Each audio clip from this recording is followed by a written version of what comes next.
Renungan Umat dengan judul Doa untuk Sesama dari kitab Daniel pasal 9 ayat 1-3. Pada tahun pertama pemerintahan Darius, anak Ahasiweros, dari keturunan orang Media yang telah menjadi raja atas kerajaan orang Kasdim. Pada tahun pertama kerajaannya itu, aku, Daniel, memperhatikan dalam kumpulan kitab jumlah tahun menurut firman Tuhan kepada Nabi Yeremia akan berlaku atas timbunan puing Yerusalem, yakni 70 tahun. Lalu aku mengarahkan mukaku kepada Tuhan Allah untuk berdoa dan bermohon sambil berpuasa dan mengenakan kain kabung serta abu. Bapak, Ibu, dan Saudara yang dikasihi Tuhan, ketika kita melihat duka dan keprihatinan orang lain, tentu dalam hati kita muncul rasa tergerak untuk mendukung semampu kita, baik itu melalui dukungan materi atau dukungan doa. Kalau ditanya, pernahkah Anda berdoa untuk orang lain? Saya yakin pasti jawabnya pernah. Pertanyaan selanjutnya, pernahkah Anda berdoa dan disertai puasa untuk orang lain? Di antara Bapak, Ibu, dan Saudara pasti juga pernah melakukannya. Tetapi kalau boleh jujur, setiap pribadi masih memiliki kecenderungan laku prihatin seperti berdoa disertai dengan puasa itu untuk dirinya sendiri. Baik jika itu melatih diri untuk berdoa dan berpuasa. Tetapi alangkah lebih baik jika doa dan puasa itu bukan hanya untuk diri sendiri saja, tetapi juga untuk sesamanya, terlebih terkait dengan keprihatinan yang sedang dialami oleh orang lain. Daniel adalah salah satu contoh dari tokoh Alkitab yang selalu menyediakan waktu khusus untuk Tuhan. 3 kali sehari ia berlutut, berdoa, serta memuji Allahnya. Seperti yang biasa dilakukannya, bisa dilihat di dalam kitab Daniel pasal 6 ayat 11. Ia membangun relasi yang intim dengan Tuhan setiap hari. Ternyata Daniel tidak hanya sekedar membangun relasi pribadi dengan Tuhan, melainkan ia juga melihat keprihatinan bangsanya dan mendoakannya. Dalam nats hari ini, ketika Daniel memperhatikan kumpulan kitab tentang firman Tuhan kepada Nabi Yeremia, ada peristiwa yang membuat hatinya koyak, sehingga tergerak untuk membawanya dalam doa khusus kepada Tuhan.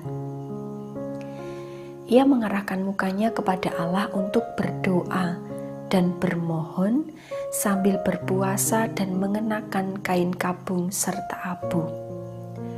Mengapa Daniel melakukannya? Pasti ada sejarah masa lalu yang terjadi. Untuk mengetahuinya, ada referensi ayat yang bisa kita lihat dalam kitab Yeremia pasal 25 ayat 11. Di situ dituliskan, maka seluruh negeri ini akan menjadi reruntuhan dan ketandusan, dan bangsa-bangsa ini akan menjadi hamba kepada Raja Babel 70 tahun lamanya. Dalam ayat tersebut, Yeremia menubuatkan kehancuran dan penindasan. Oleh sebab itu, Daniel berdoa sebagaimana yang tertulis dalam ayat 4-6 dalam pasal yang kita hayati pada saat ini. Di situ dikatakan, maka aku memohon kepada Tuhan Allahku dan mengaku dosaku demikian. Ah Tuhan, Allah yang maha besar dan dahsyat, yang memegang perjanjian dan kasih setia terhadap mereka yang mengasihi Engkau serta berpegang pada perintah-Mu. Kami telah berbuat dosa dan salah. Kami telah berlaku fasik dan telah memberontak.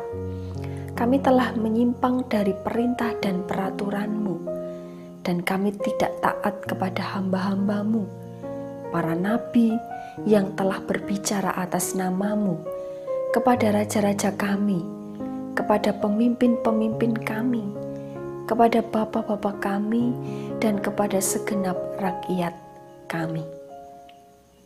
Daniel memohonkan ampun atas kesalahan yang dilakukan oleh bangsa Israel karena ketidaktaatan mereka terhadap para pemimpin, karena mereka telah menyimpang, memberontak, dan sebagainya. Kalau kita memperhatikan kelanjutan doa Daniel, ia tidak hanya memohon saja. Kita melihat di ayat yang ke-18, ia berseru, "Ya Allahku, arahkanlah telingamu dan dengarlah. Bukalah matamu dan lihatlah kebinasaan kami dan kota yang disebut dengan nama-Mu. Sebab kami menyampaikan doa permohonan kami ke hadapan-Mu bukan berdasarkan jasa-jasa kami, tetapi berdasarkan kasih sayang-Mu yang berlimpah-limpah." Daniel bukan hanya berdoa memohon pemulihan dan pengampunan bagi bangsanya, tetapi ia juga memuliakan Tuhan dengan menyatakan bahwa kasih sayang Tuhan itu berlimpah-limpah. Daniel menghunjukkan doa dengan kesungguhan. Ia juga turut merasakan penyesalan akan kesalahan masa lalu yang pernah dilakukan oleh bangsanya. Malah bukan hanya mengungkapkan dosa-dosa bangsanya yang sudah mendukakan hati Tuhan. Di awal doanya, ia mengatakan juga turut mengaku dosanya. Dalam doanya itu, Daniel tetap membawa kerendahan hati di hadapan Tuhan.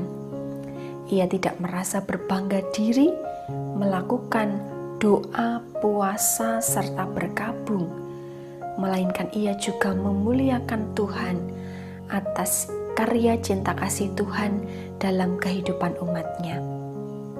Bapak, Ibu, dan Saudara, tindakan Daniel dalam doa bagi bangsanya patut kita teladani, sebab doa tersebut menyatakan sikap empati terhadap sesama. Setiap pribadi, keluarga, bahkan dalam lingkup yang lebih luas, yaitu bangsa dan negara, memiliki pergumulan. Saat ini, negara-negara di belahan dunia menghadapi pergumulan yang sama, yaitu terkait dengan virus corona. Belum lagi bencana alam yang menimpa Indonesia dan juga negara-negara lain. Salah satunya adalah gempa bumi yang sudah terjadi di Jepang beberapa hari yang lalu, serta juga pergumulan masing-masing pribadi. Atas keprihatinan tersebut, mari kita bersatu hati, berdoa dan saling mendoakan. Dengan rendah hati, kita mengakui keterbatasan di hadapan Tuhan dan tak lupa memuliakan Tuhan atas cinta kasih-Nya yang selalu ada untuk kita.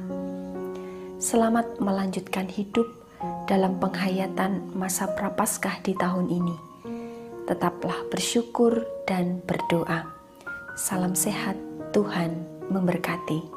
Amin.